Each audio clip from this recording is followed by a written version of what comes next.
Hi everybody, it's Miss Lorenz. I'm going to talk about Unit 1, or Unit 2, Lesson 1, excuse me, and we're talking about ratios and ratio language. So in the first problem, we have to use two colors. I'm going to use white as one of my colors, so I'm just going to grab a different color here. But two colors, and shade this rectangle such that for every two squares of one color, we have one of another. So I'm going to do it like this. So there's two shaded for every one white.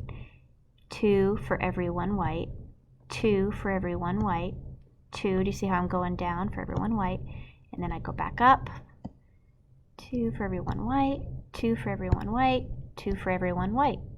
And so what's interesting here is that because I have this 2-to-1 ratio, I know that for every 3 squares, do you know where I got that 3? Because I have 2 of one color and 1 of the other. So for every 3 squares, 2 of them are pink and 1 of them is white. And so I'm going to be able to make this nice shape for any of the multiples of 3. So if I was to, so I'm kind of going on to number 2 here, guys. If I was to draw in a shape that is a 3x1 rectangle like this, I could easily shade in those 2 and leave this one white. And there I have shown you another example of a shape that does not have an area of 24 square units, but that can also be shaded in that 2-to-1 ratio. So a rectangle with an area of 3 works. This one has an area of 24. It would also work then to have an area of 6, right? Shade in 2 for every one that's not shaded.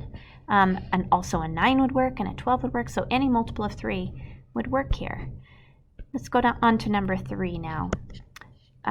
We have the ratio of, or there are 9 bananas, 4 apples, and 3 plums in a fruit basket.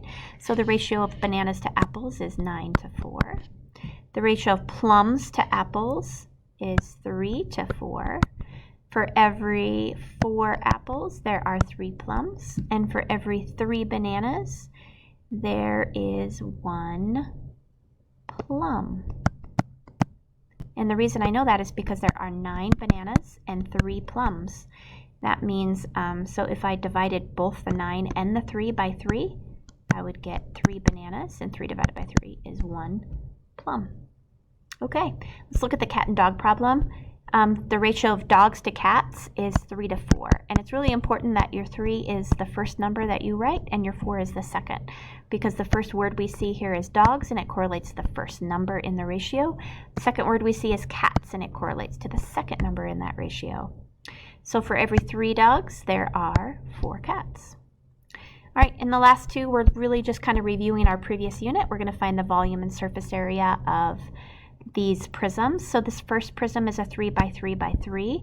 So if I am going to find the volume, I'm going to do the length of 3 times the width of 3 times the height of 3, or 3 times 3 times 3, which is the same as 3 cubed, which is equal to 27 cubic centimeters.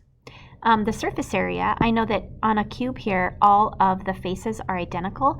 So if I just find the area of one of these faces, which is 3 times 3, and then I just multiply that by the 6 faces, I can get the surface area.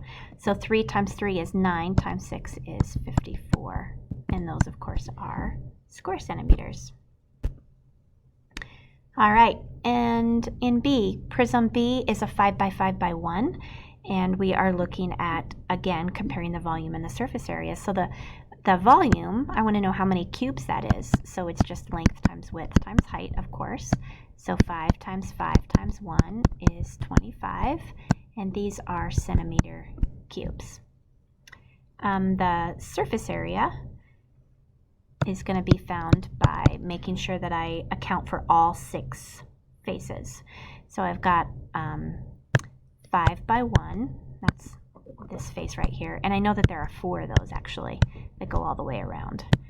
And then I've got these top faces that are 5 by 5, and I know that there are 2 of those. And so 5 times 1 is 5, times 4 is 20, and then 5 times 5 is 25, times 2 is 50, so I know my surface area is going to be 70 square centimeters.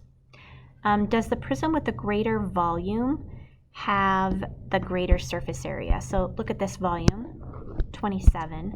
this volume 25.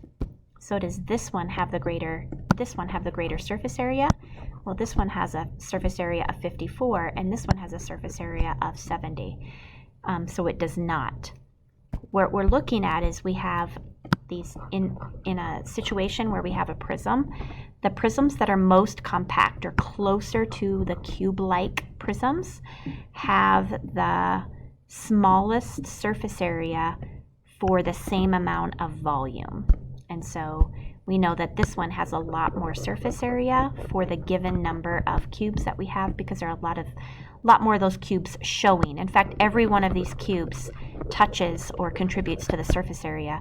Whereas if you look at this cube, there are some cubes inside here that are not contributing to the surface area at all.